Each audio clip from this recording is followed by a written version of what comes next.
I never thought my own brother would shatter a champagne bottle against my skull for refusing to give him my condo. Blood streaming down my face, I stumbled out of my parents' house as 100 horrified guests watched. My family thought they could bully me into submission. Instead, I walked away with stitches in my head and a plan for justice. 3 weeks later, I returned with a deed to their house and watched their smug faces crumble as they realized what I'd done. Before I dive into this nightmare, I'd love to know where you're watching from.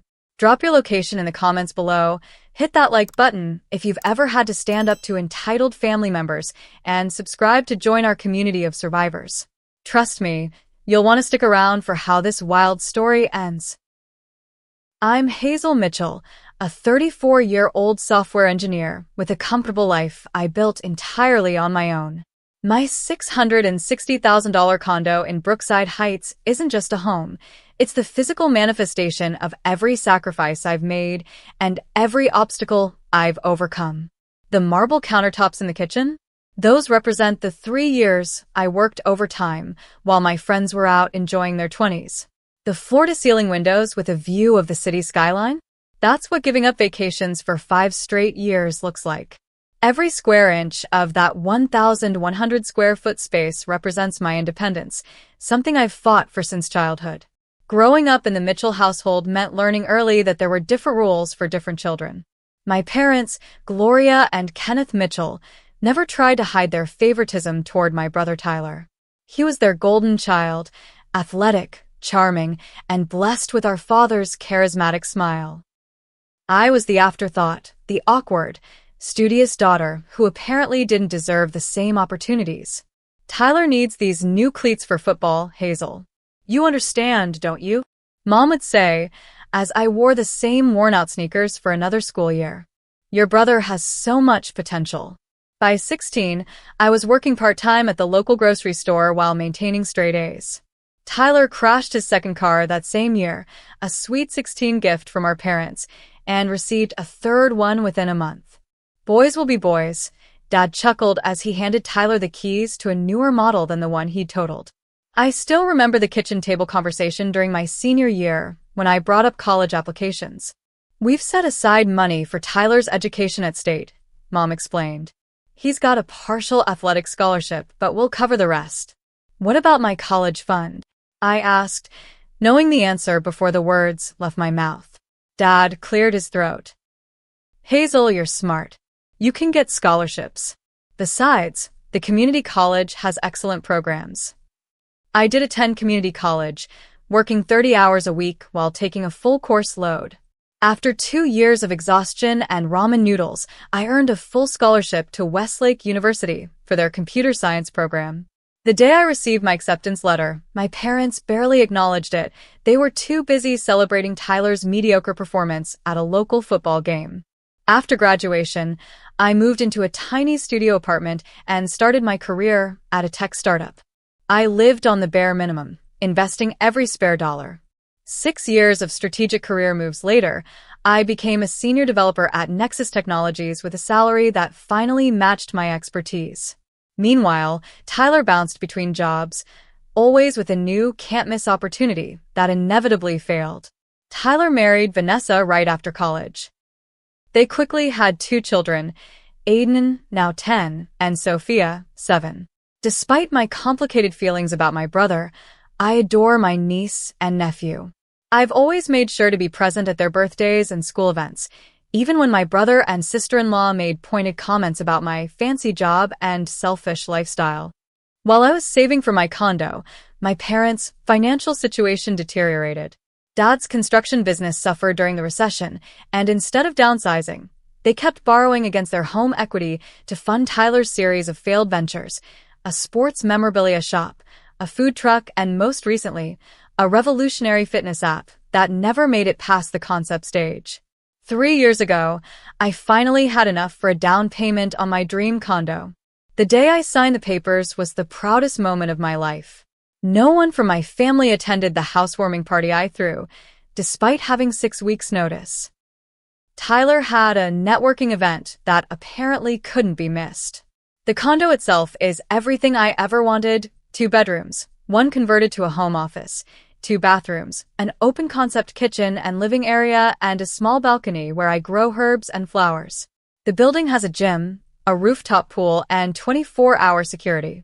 It's my sanctuary, my achievement, my proof that I didn't need anyone's help to succeed. In the months before Tyler's birthday party, I noticed my family's comments about my living situation becoming more frequent and pointed. "Must be nice to have all that space just for yourself," Mom remarked during a rare visit to my place. "You know, Aiden and Sophia could really use their own rooms," Tyler mentioned over Thanksgiving dinner. "This house is getting cramped with 4 of us." I didn't think much of it then.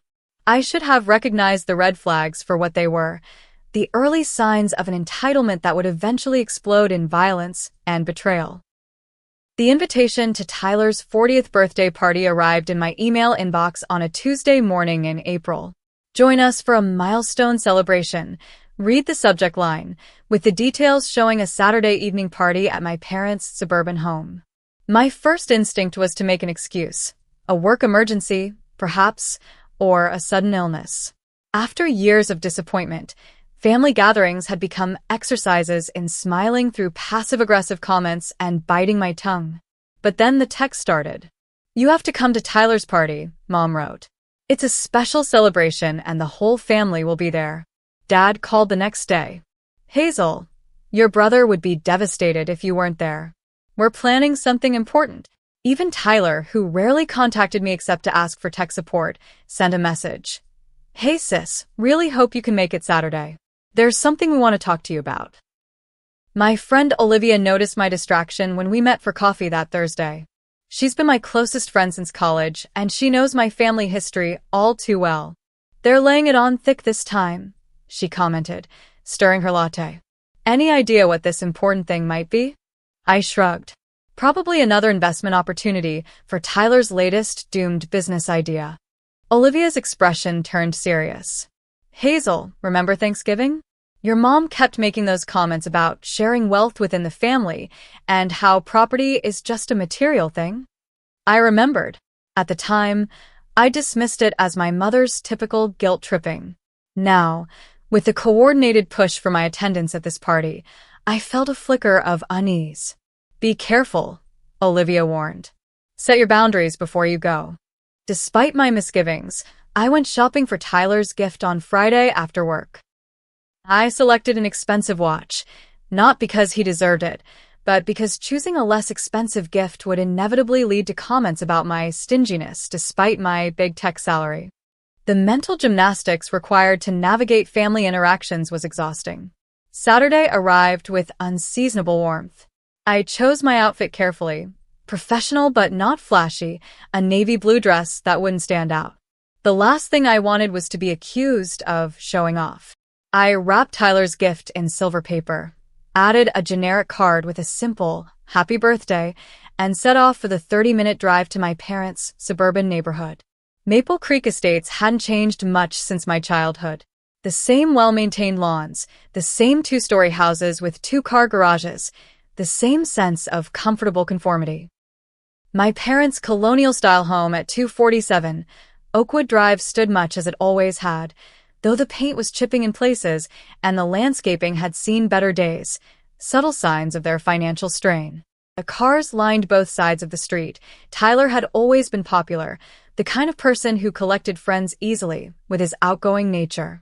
I parked my Audi, another source of family commentary, a block away and walked slowly toward the house, gift in hand, stomach already nodding with anxiety. Music and laughter spilled from the open windows as I approached. I paused at the front door, took a deep breath, and rang the doorbell instead of using my old key. I was a visitor now, not a resident. Mom answered, her face lighting up with a smile that didn't quite reach her eyes. "Hazel, you made it." She pulled me into a hug that felt performative. "Everyone's out back. Tyler will be so happy to see you." As I stepped into the foyer, the familiar sense of my childhood home, Mom's floral perfume, Dad's pipe tobacco, the lemon furniture polish, hit me with unexpected nostalgia. For a brief moment, I wanted to believe this could be a normal family celebration.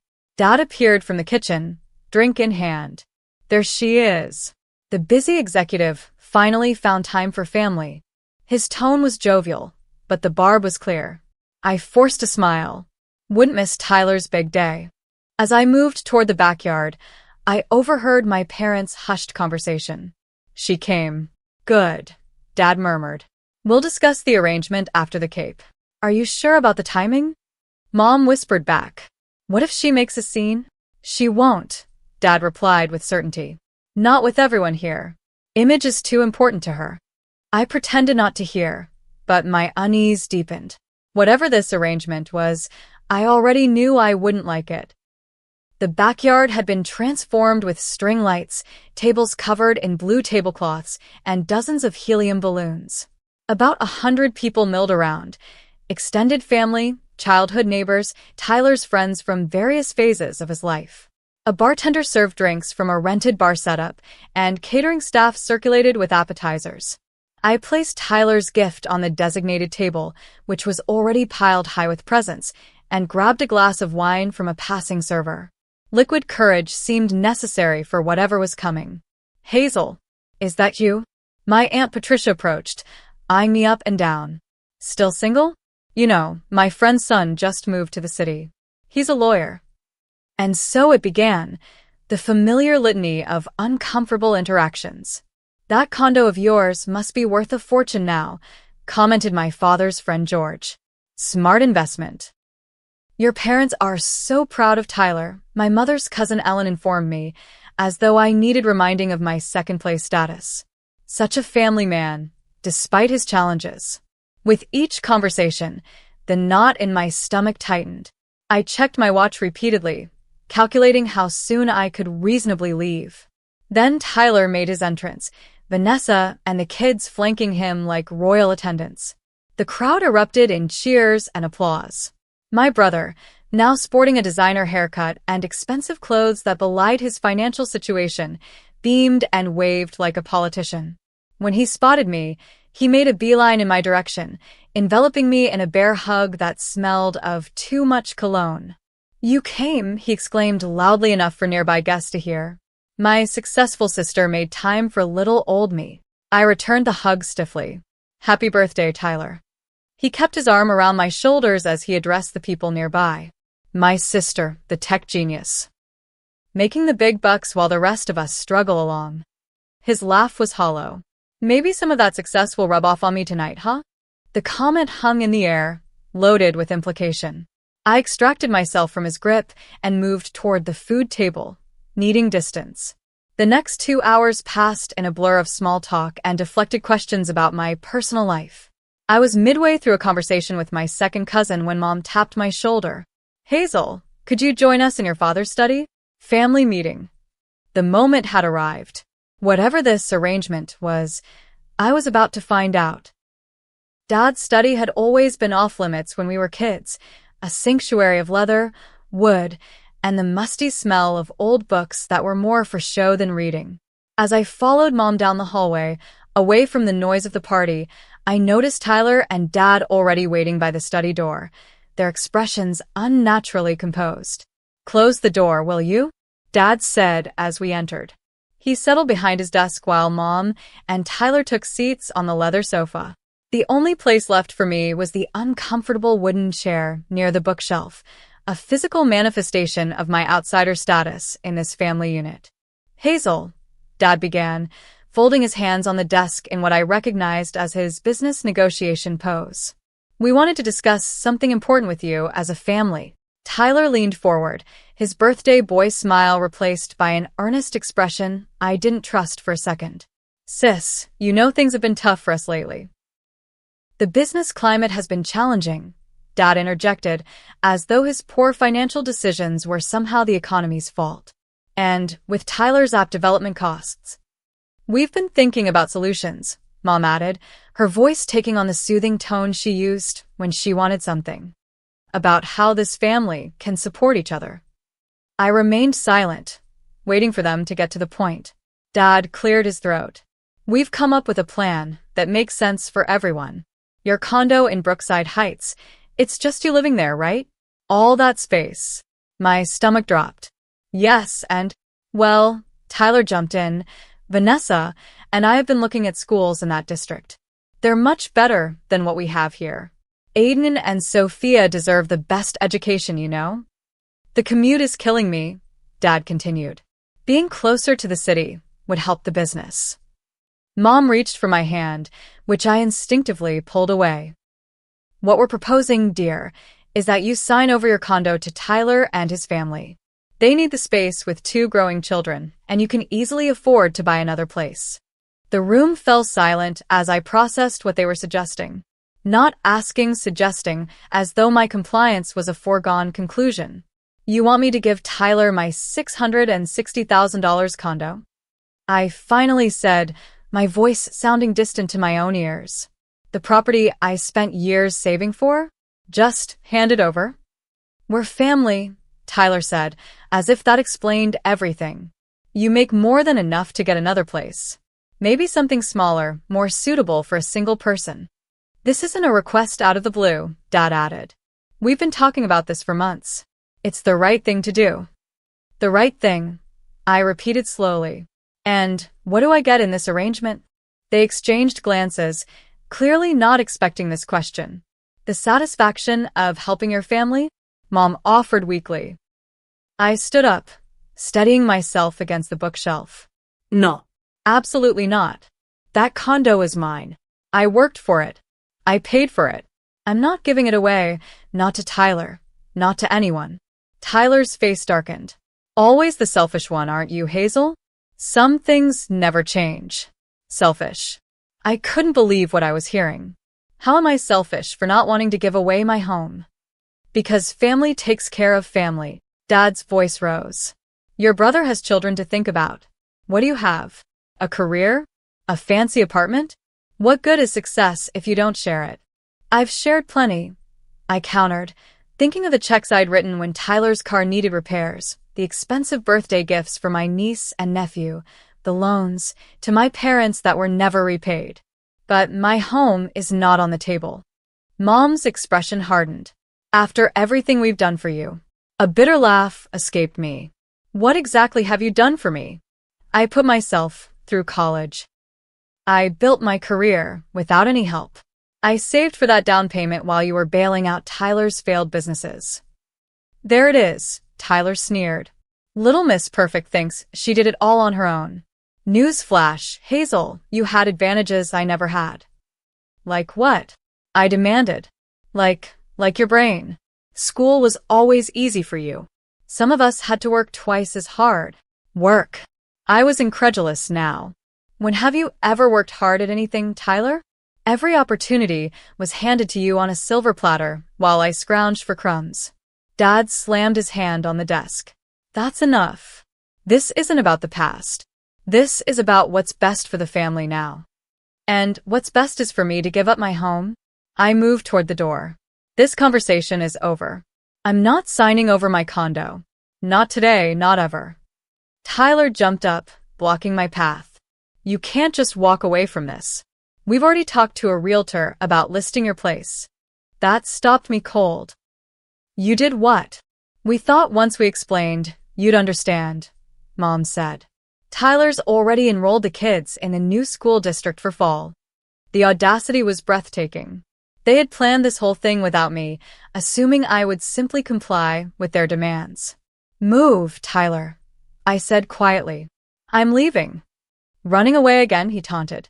That's your solution to everything, isn't it? When things get tough, Hazel disappears. I'm not running. I'm refusing to participate in your delusion that my property is somehow yours to distribute. I pushed past him, heading back toward the party. I needed to get my purse and keys, then get out of this house. Don't you walk away from me, Tyler shouted, following me down the hallway. We're not finished. Guests turned to stare as we emerged into the main party area, Tyler's voice carrying over the music. 34 years old, and still only thinking about yourself. He continued, apparently unconcerned about making a scene at his own birthday party. I spotted my purse on a side table and made my way toward it, ignoring the curious looks from the other guests. Mom grabbed my arm. Hazel, please. Just think about it. We can discuss details later. I pulled free from her grasp. There's nothing to discuss. The answer is no. After everything this family has given you, Dad said loudly, this is how you repay us? The irony was so rich I almost laughed. Given me? What exactly have you given me that wasn't given tenfold to Tyler? Don't bring me into your victim complex, Tyler spat. Just because you're jealous of my normal life instead of your lonely existence. By now, the party had gone quiet. 100 pairs of eyes watched our family drama unfold like some terrible reality show. I'm leaving, I announced, grabbing my purse. Happy birthday, Tyler. Enjoy the watch. As I turned toward the door, Tyler's face contorted with rage. You think you're better than us, don't you? With your fancy job and your fancy condo. I didn't respond, which only seemed to infuriate him more. Answer me, he demanded, grabbing a champagne bottle from a nearby ice bucket. You think you're too good for this family? Tyler, Vanessa cautioned, suddenly appearing at his side. Not here. But he was beyond reasoning. As I reached for the front door handle, I heard the collective gasp before I felt the impact, the sickening crack of glass against my skull, the immediate warm flow of blood, the stunned silence followed by screams. The champagne bottle shattered on impact, sending glass and alcohol mixing with my blood. The pain was immediate and blinding. I stumbled forward, my vision blurring as I somehow managed to open the door and stagger outside. Oh my God. Someone caught me as my knees buckled. Someone call an ambulance. The last thing I remember before losing consciousness was the horrified faces of party guests streaming onto the front lawn, and Tyler standing in the doorway, the broken bottle neck still clutched in his hand, his expression a mixture of shock and something else, something that looked disturbingly like satisfaction. The world came back into focus in fragments, the wail of approaching sirens, the metallic taste of blood in my mouth, unfamiliar hands pressing something against my head. I was lying on the front lawn of my parents' house, a growing crowd of party guests forming a circle around me. Their faces swam in and out of focus as I fought to stay conscious. Stay with me, Hazel. The voice belonged to Charlotte Peterson, our parents' neighbor and an ER nurse. Her hands were steady as she applied pressure to my wound. The ambulance is almost here. Try not to move. I tried to speak, but the words came out slurred. My head throbbed with each heartbeat, pain radiating from the point of impact. He hit me. I managed. Tyler hit me with a bottle. I know, honey. Everyone saw. Charlotte's voice was gentle, but her expression was grim. The police are on their way too. From the corner of my eye, I could see my parents on the porch, their faces pale. Dad had his arm around Mom, who was sobbing into her hands. Tyler was nowhere to be seen. The ambulance arrived with flashing lights and urgent efficiency. The paramedics worked quickly, asking questions I struggled to answer through the fog of pain. Name? Hazel Mitchell. Age? 34. Do you know what happened to you? My brother hit me with a champagne bottle. Do you know what day it is? I had to think about that one. Saturday. Tyler's birthday. Good. We're going to move you onto the stretcher now. As they lifted me, I caught sight of police cars pulling up to the house. 2 officers approached, notebooks already in hand. I'm coming with you, Charlotte announced, climbing into the ambulance beside me. You shouldn't be alone. The ride to Mercy General Hospital passed in a blur of sirens and jostling movement. In the emergency room, doctors confirmed what Charlotte had already suspected, a concussion and a laceration requiring stitches. The CT scan showed no skull fracture, which they assured me was good news, though it didn't feel like it as a doctor numbed my scalp and began the meticulous work of closing the wound. 15 stitches, he announced when he finished. You're lucky. An inch lower, and we might be having a very different conversation. Lucky wasn't exactly how I felt, sitting in a hospital gown with blood matting my hair and a pounding headache that pain medication barely touched. Charlotte had stayed the entire time, only stepping out during the actual medical procedures. Your friend Olivia is on her way, she informed me. I found her number in your phone. I hope that's okay. I nodded gratefully, wincing at the movement. The police officers arrived as the doctor was giving me final instructions about concussion monitoring. They introduced themselves as Officers Bennett and Rodriguez, their expressions professional but sympathetic. MS. Mitchell, we'd like to ask you some questions about what happened tonight, if you're feeling up to it, Officer Bennett said. I recounted everything, the family meeting, the demand for my condo, the argument that spilled into the party, and finally, Tyler's attack with the bottle. There were at least 100 witnesses, I concluded. Everyone at the party saw him hit me. Officer Rodriguez nodded. We've already taken statements from several guests. Your brother is in custody. I want to press charges, I said firmly. Assault and battery at minimum. We'll need you to come to the station to make a formal statement once you're released from the hospital, Officer Bennett explained. But yes, based on witness accounts, your brother is facing serious charges. What about my parents? I asked. They were part of the confrontation too. The officers exchanged glances. Did they physically assault you as well? My mother grabbed my arm to prevent me from leaving. And they were part of the plan to try to take my condo. Officer Rodriguez made notes. We'll include that in the report. Depending on the specifics, there could be additional charges. Olivia arrived as the officers were finishing up, her face tight with worry. Hazel. Oh my God. She rushed to my side, carefully avoiding the 4 and monitors. Charlotte called me. I can't believe this happened. The officers gave Olivia their cards before leaving. We'll be in touch, Ms. Mitchell. Try to rest, and call us when you're ready to come in. After they left, Olivia turned to me, her eyes bright with anger. Your brother did this? Over the condo discussion. They didn't just discuss it. I told her, the reality of the situation finally sinking in. They had already talked to a realtor. They enrolled the kids in schools near my place. They assumed I would just hand over the keys. That's insane, Olivia said. Completely delusional. Charlotte, who had been quietly arranging my discharge papers, joined the conversation. I've known your family for years, Hazel, but I never imagined Tyler capable of this kind of violence. Neither did I admitted. But looking back, the signs were there. The entitlement, the resentment, the constant comparisons. The doctor returned with discharge instructions and prescriptions. You'll need someone to stay with you for at least 48 hours to monitor for concussion symptoms, he explained. No driving, no screens, no strenuous activity. She's staying with me, Olivia declared. My guest room is all yours, Hazel. And I'll check in on you tomorrow, Charlotte added. Professional courtesy. As Olivia helped me change back into my clothes, now stained with dried blood, I felt a strange sense of clarity despite the throbbing in my head. For years, I had accepted my family's behavior, making excuses, keeping the peace. It took a bottle to the head to finally see the truth. I need to talk to a lawyer, I said as Olivia wheeled me toward the exit. Not just about the assault. About everything. My cousin Rebecca is an attorney, Olivia offered.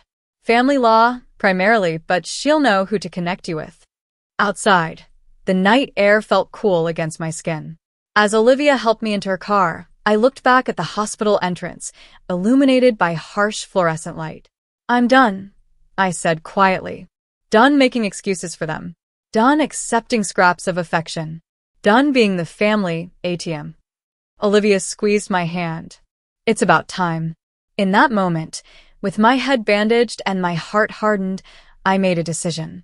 This wasn't just about the assault. This was about 34 years of systematic emotional abuse, favoritism, and entitlement. And for once in my life, I was going to fight back.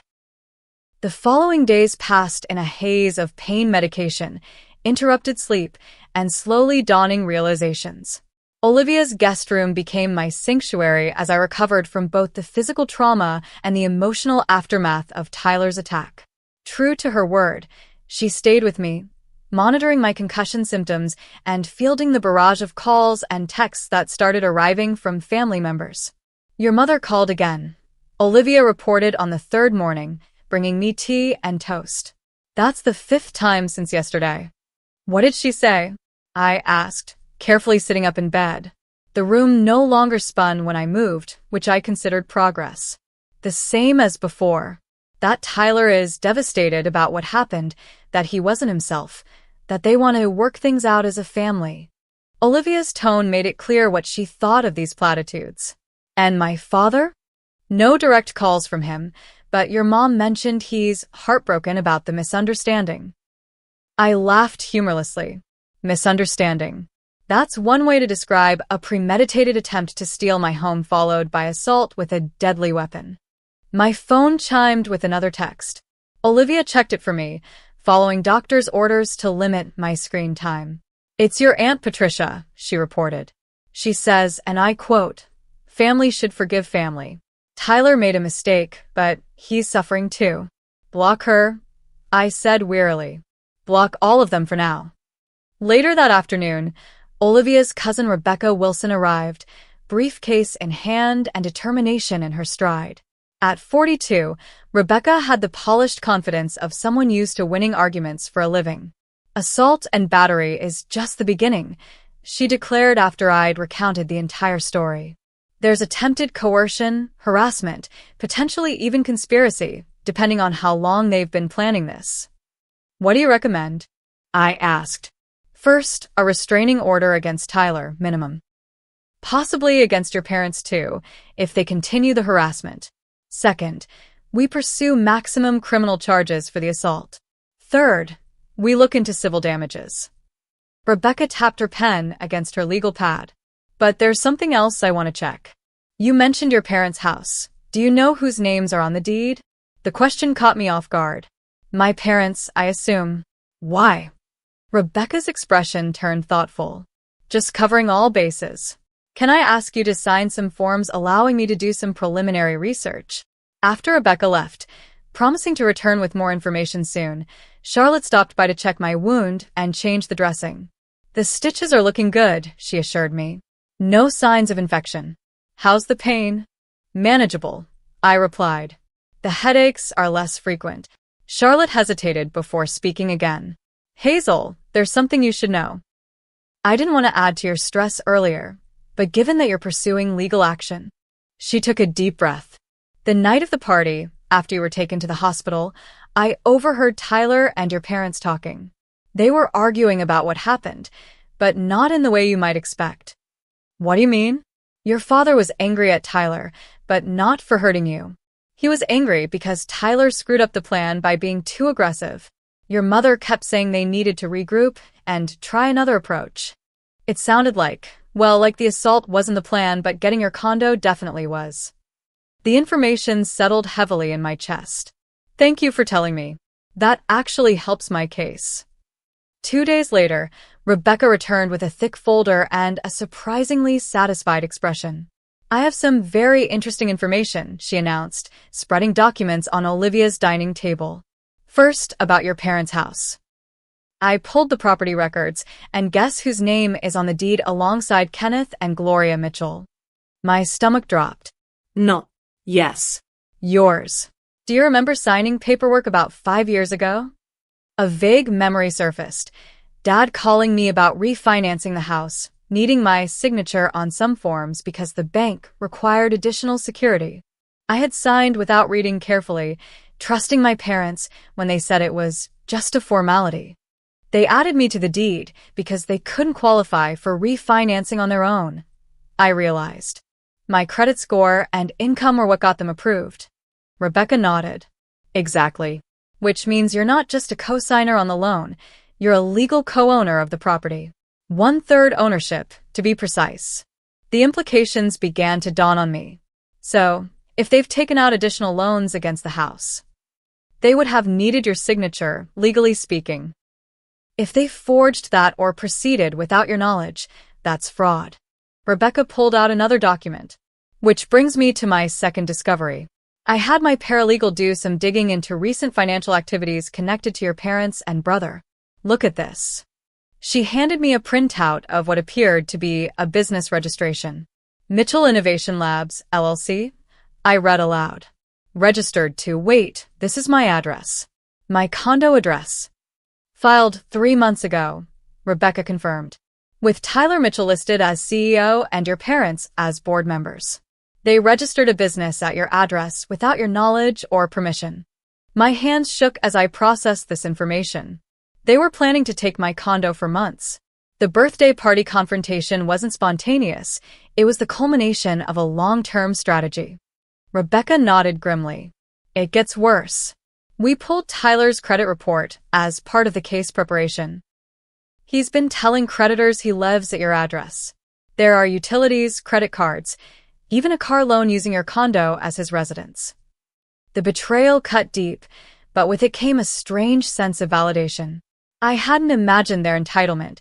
It was real, documented, and apparently limitless. What does all this mean for my case? I asked. It means we have a lot more leverage than I initially thought, Rebecca explained. The assault is serious enough, but this pattern of financial deception adds significant weight. And as for the house, she tapped the deed document. As a co-owner, you have rights, including the right to force a sale if the other owners are engaging in fraud or misconduct. The room fell silent as I considered the implications. You're saying I could sell their house? The one they've lived in for 30 years. Legally, yes. It would require court approval, but given the circumstances, their attempt to take your property, followed by assault when you refused, plus the financial fraud, we have a strong case. It seemed almost too perfect, a karmic reversal I hadn't dared imagine. I need to think about this. Of course, Rebecca agreed. It's a significant step, but I wanted you to know all your options. As Rebecca packed up her documents, my phone rang. Despite the blocking, some calls were still getting through, this one from an unknown number. Should I answer it? Olivia asked. Put it on speaker, I decided. The voice that came through was my father's, his tone uncharacteristically subdued. Hazel, are you there? We need to talk about what happened. I have nothing to say to you, I replied coldly. My attorney will handle all communication from now on. Attorney? Hazel, this is family business. We don't need lawyers involved. Family business stopped being an option when Tyler smashed a bottle against my head. There was a pause before he continued. That was unfortunate. Tyler lost his temper. But he's getting help now, anger management classes. He's truly sorry. Is that why he's been using my address for his business and personal finances for months? Because he's sorry. Another pause, longer this time. How did you know about that? I know everything, Dad. About Mitchell Innovation Labs. About the loans. About all of it. Now, Hazel, those were just preliminary steps. We were going to bring you in as a partner eventually. It was going to be a family business. The audacity was breathtaking. Stop lying. You've been planning to take my condo for months. You just didn't expect me to say no. We're your family, he insisted, his voice hardening. Everything we've done has been for this family. Your success should benefit all of us. My success. I felt my own anger rising. My success that you had no part in? That you actively undermined at every opportunity? That's success. Don't be dramatic. We supported you. When? When you refused to help with college. When you criticized my career choices. When you borrowed money you never repaid. When, exactly, did you support me? This conversation isn't productive, he snapped. We'll talk when you're being more reasonable. No, we won't. Any further communication goes through my attorney. And Dad, you might want to get a lawyer yourself. You're going to need one. I ended the call, my heart pounding but my resolve strengthening. Rebecca gave me an approving nod. You handled that perfectly, she said. And it's more evidence of their continuing harassment and manipulation. As she left, promising to file the restraining order paperwork immediately, I turned to Olivia. I think I've made my decision about the house. Are you sure? She asked. It's a big step. I nodded, the last pieces of my lifelong need for family approval finally falling away. They were willing to take everything from me without a second thought. It's time they learned that actions have consequences. The depth of my family's financial deception became clearer in the days that followed. Rebecca connected me with Marcus Johnson, a forensic accountant specializing in cases involving family financial fraud. What he uncovered left even Rebecca, who thought she'd seen everything in her years of practice, visibly shocked. They've been planning this for well over a year, Marcus explained, spreading spreadsheets across Olivia's dining table, which had become our unofficial command center. The first traces appear 14 months ago, when your parents refinanced their mortgage again, using your credit but forging your signature on the documents. I never authorized that, I confirmed, examining the signature that was a poor imitation of my own. Then, approximately 12 months ago, they created a shell company, Mitchell Family Holdings, with you listed as a silent partner. Marcus pointed to another document. Again, forged signature. Rebecca made notes. That's 2 counts of forgery, plus fraud. It gets worse, Marcus continued. 9 months ago, they began listing your condo address as the primary residence for both Tyler and your parents on various financial applications. 7 months ago, they registered the business using your address. And 3 months ago, they started the process of enrolling the children in schools in your district. All of this confirms premeditation, Rebecca noted. This wasn't a spontaneous request at a birthday party. This was a calculated, long-term plan to essentially steal your property. I stared at the mountain of evidence, a strange numbness replacing my initial shock. Did they really think they'd get away with this? Marcus adjusted his glasses. Based on the documents, yes. There are emails between your brother and parents discussing how to convince Hazel, or, failing that, how to leverage her guilt about family obligations. They seem to believe you would eventually capitulate to family pressure. And if I didn't? I asked. Marcus and Rebecca exchanged glances. There are some concerning messages about alternative approaches if you proved difficult, Marcus admitted. Nothing explicitly threatening violence, but the implication that they would escalate tactics is clear. The following day, Detective Sophia Carter from the Financial Crimes Unit came to review Marcus's findings. She brought additional evidence gathered during the police investigation of the assault. We obtained a warrant to search your brother's phone and computer based on the assault charges, she explained. What we found corroborates everything your forensic accountant discovered, plus some additional concerning elements. She opened her laptop to show a series of text messages between Tyler and my father from 2 weeks before the party. Tyler, what if she still says no after the party? Dad, she won't. Your mother, and I will make it clear this isn't a request. Tyler, but if she does? Dad, then we move to Plan B. She's on the deed to our house. We have leverage. What did they mean by leverage? I asked. Detective Carter sighed. Based on other messages, they were planning to claim you had verbally agreed to sign over your condo in exchange for removing your name from their house deed. They were essentially going to claim a verbal contract that never existed. Rebecca looked outraged. That would never hold up in court. They probably knew that, Detective Carter agreed. But they were counting on family pressure and your desire to avoid lengthy legal proceedings to force your compliance. I shook my head, still struggling to comprehend the extent of their scheming. They really thought they had it all figured out. People who engage in this kind of familial financial abuse often believe their actions are justified, Detective Carter explained. They convince themselves that family resources should be communal, especially when one member is more successful than others. Our meeting was interrupted by an urgent call from the security desk at my condo building. Ms. Mitchell? This is Carlos from security. There's a situation you should be aware of. A man and woman claiming to be your parents attempted to gain access to your unit. When we refused, they became agitated, claiming they had a right to enter because, and I'm quoting here, the property will soon be transferred to their son. My blood ran cold. Did they leave? Only after we threatened to call the police. But before they left, the man said something about changing the locks being their right as future owners. I thanked Carlos for his vigilance and immediately relayed the information to Detective Carter, who promised to send officers to interview the security staff and review surveillance footage. This is a clear violation of the restraining order, Rebecca noted, and further evidence of their intent to take your property by any means necessary.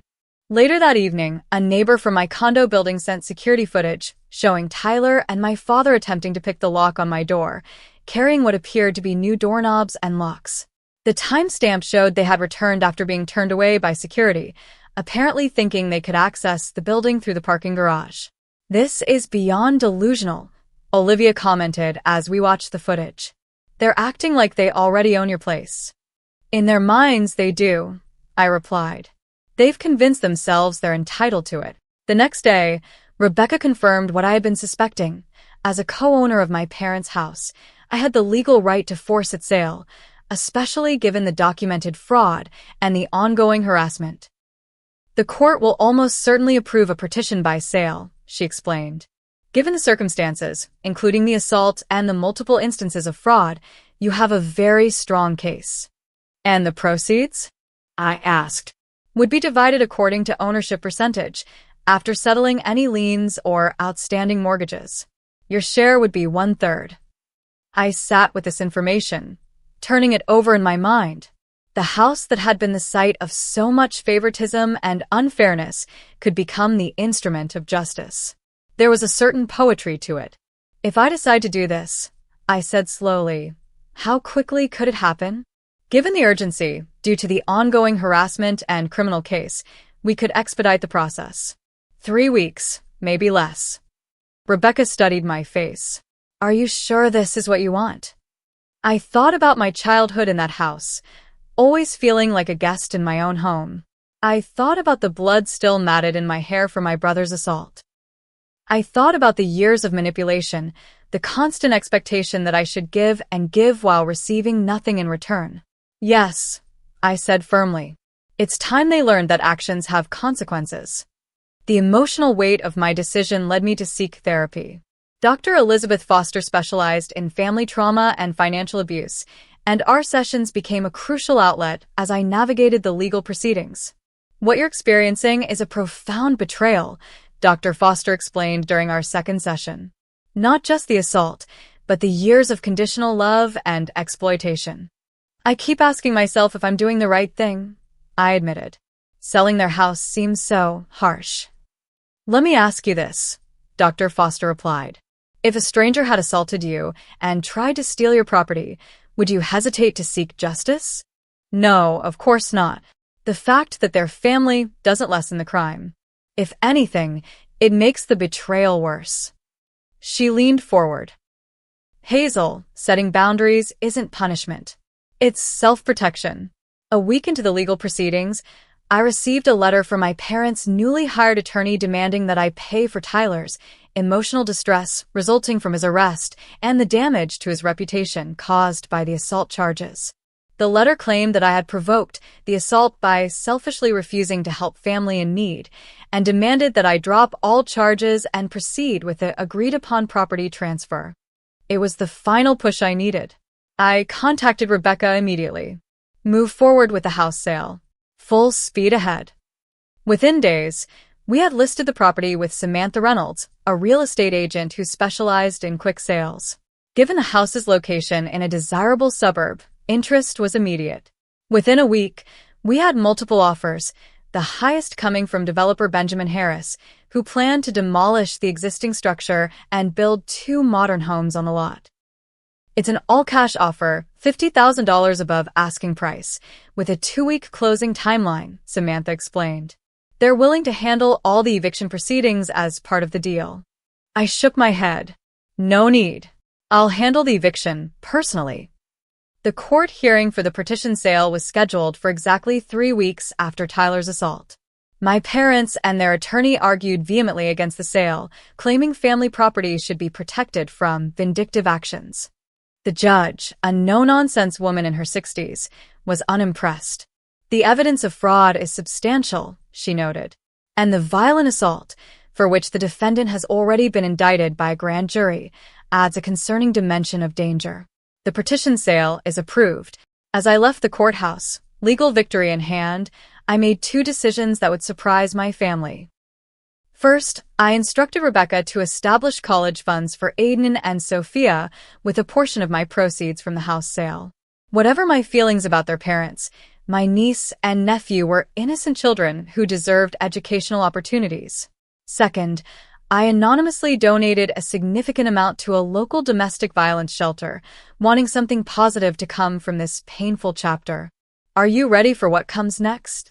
Olivia asked as we drove home from the courthouse. I touched the healing wound on my scalp, a permanent reminder of my family's true nature. More than ready. Exactly 3 weeks and 2 days after Tyler shattered a champagne bottle against my skull, I pulled up to 247 Oakwood Drive for what I knew would be the last time. Behind me was a small convoy, a sheriff's deputy in an official vehicle, Rebecca in her sleek sedan, and a moving truck with 2 burly men waiting for instructions. The morning was bright and clear, a beautiful spring day that seemed at odds with the grim task ahead. I had chosen this particular morning deliberately, Saturday, when I knew my parents' friends and neighbors would be home, potential witnesses to whatever unfolded. Are you sure you want to do this personally? Rebecca asked as we stood on the sidewalk. I could handle it for you. I shook my head. No. I need to do this myself. They need to understand that their actions have consequences. The sheriff's deputy, a woman named Officer Martinez with kind eyes and a firm demeanor, reviewed the court order once more. Everything's in order, Ms. Mitchell. I'll accompany you to serve the eviction notice and deed transfer papers. The residents have 48 hours to vacate the premises. I took a deep breath and walked up the familiar path to the front door, flanked by Rebecca and Officer Martinez. The doorbell chimed the same melody it had since my childhood. For a moment, muscle memory almost made me reach for my old house key before I remembered why I was here.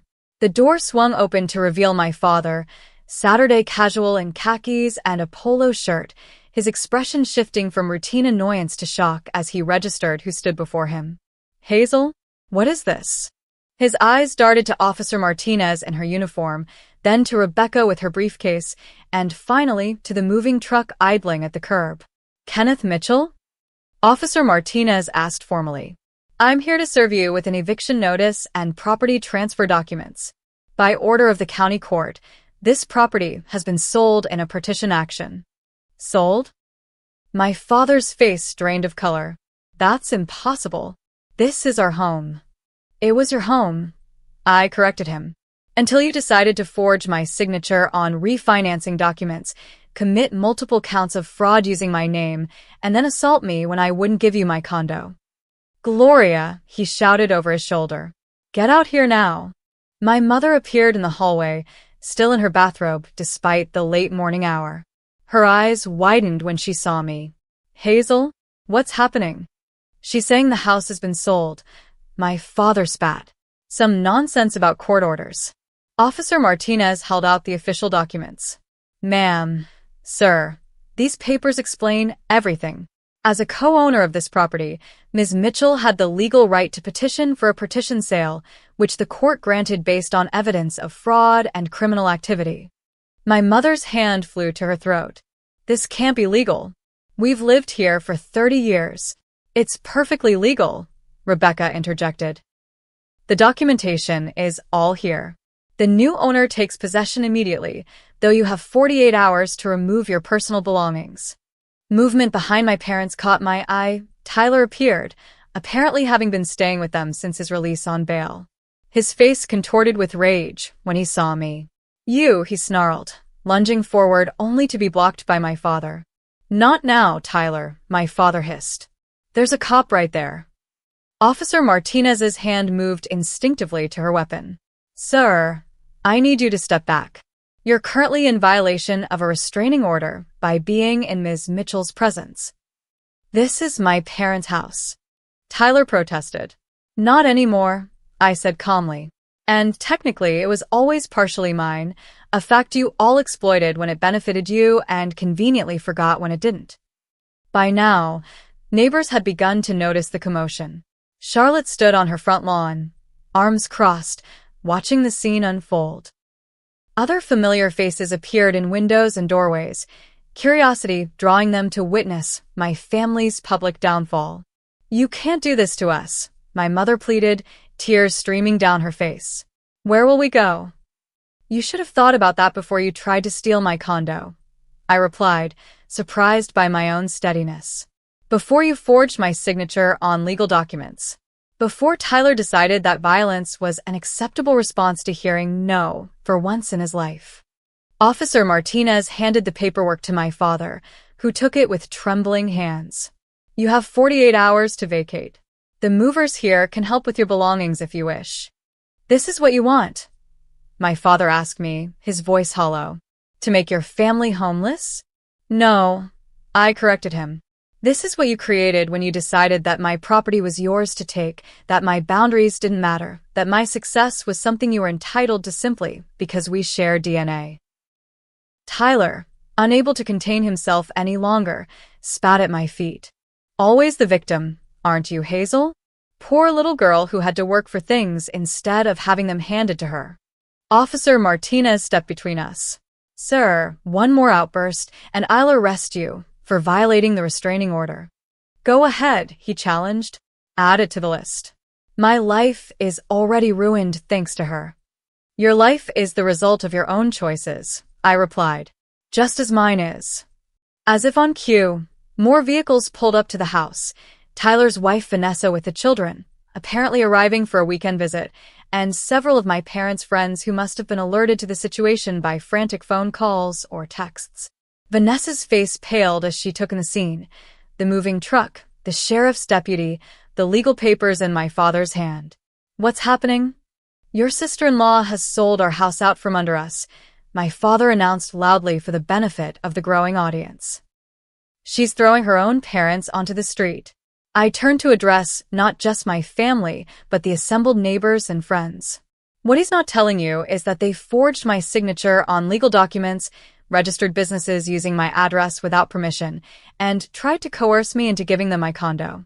When I refused, Tyler assaulted me with a champagne bottle in front of 100 witnesses, sending me to the hospital with a concussion and 15 stitches. A murmur ran through the crowd. Many of them had been at the party, had seen the assault with their own eyes, but hadn't known the full context. That's not how it happened, Tyler protested weakly. There are court records, Rebecca added. Financial documents. Police reports. Witness statements. The facts are clear. My mother, seeing that public sympathy was not swinging their way, changed tactics. Hazel, please, she begged. We're still your family. Whatever mistakes we've made, surely we can work this out. I've arranged for a 2-bedroom apartment for you and Dad. I informed her, my final act of familial obligation. It's paid through the end of the year. The address is in the paperwork. It's not what you're used to, but it's clean and safe. My father looked stunned. You're still helping us? After all this? I'm ensuring you're not homeless, I clarified. Not out of obligation, but because I refuse to be the person you tried to make me, someone who puts self-interest above basic human decency. Tyler scoffed. What about us? Where are Vanessa and the kids supposed to go? That's not my responsibility, I said. But if you're asking about your children's future, you should know I've established college funds for both of them with part of my proceeds from this sale. Unlike some people, I don't punish children for their parents' mistakes. Vanessa's expression softened slightly at this news, though Tyler looked more outraged than grateful. You have 48 hours, I repeated, turning to leave. I suggest you start packing. As I walked back toward my car, my father called after me. Is this really how you want to end things? 34 years of family, just over? I paused and turned back one last time. This family ended the moment Tyler decided violence was an acceptable response to not getting his way. This family ended when you and Mom decided my property was yours to take. This family ended when all of you confused love with ownership. I got into my car and drove away, watching the house recede in my rearview mirror. The weight that had pressed on my chest for weeks, for years, really began to lift. For the first time since the assault, I took a full, deep breath. 6 months later, I stood in front of a classroom of young women at the Women's Financial Empowerment Center, where I volunteered teaching a course on financial independence. My scar had faded to a thin white line partially hidden by my hair, but the lessons from that painful chapter remained vivid. Boundaries aren't just emotional, I explained to the attentive faces before me. They're financial too. No one, not a partner, not a friend, not even family, has the right to your resources without your consent. After class, I met Olivia and our new friend Diana for dinner.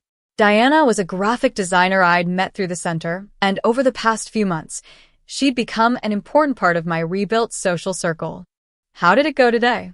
Olivia asked as we settled into our table. Really well, I replied. It's healing, honestly, turning that experience into something that might help others. Have you heard anything from them?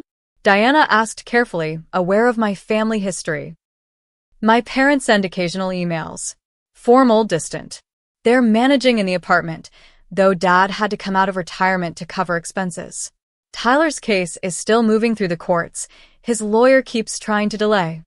And how are you feeling about all of it? Olivia asked. I considered the question, something Dr. Foster asked me regularly in our continuing therapy sessions. I still have moments of doubt, moments where I wonder if I did the right thing. But then I remember that I didn't create this situation. I just refused to be its victim. Diana raised her glass. To boundaries, consequences, and new beginnings. As we clinked glasses, I felt the last pieces of guilt finally release their hold. Families should be about mutual support, not exploitation. Love should lift you up, not tear you down. Sometimes the hardest lessons come from those who should have protected us most. But from those lessons can come strength, clarity, and ultimately, freedom. I had lost the family I was born into, but in its place, I was building something far more valuable, relationships based on respect, boundaries, and genuine care. My story wasn't over. It was just beginning on my own terms. What about you? Have you ever had to set difficult boundaries with family members or cut ties with toxic relatives? Share your experiences in the comments below. Don't forget to like this video if you found my story helpful, subscribe for more content about family dynamics and personal growth, and share with anyone who might be struggling with similar situations. Remember, sometimes the healthiest family is the one you create for yourself. Thank you for listening, and I wish you strength on your own journey to healthy relationships.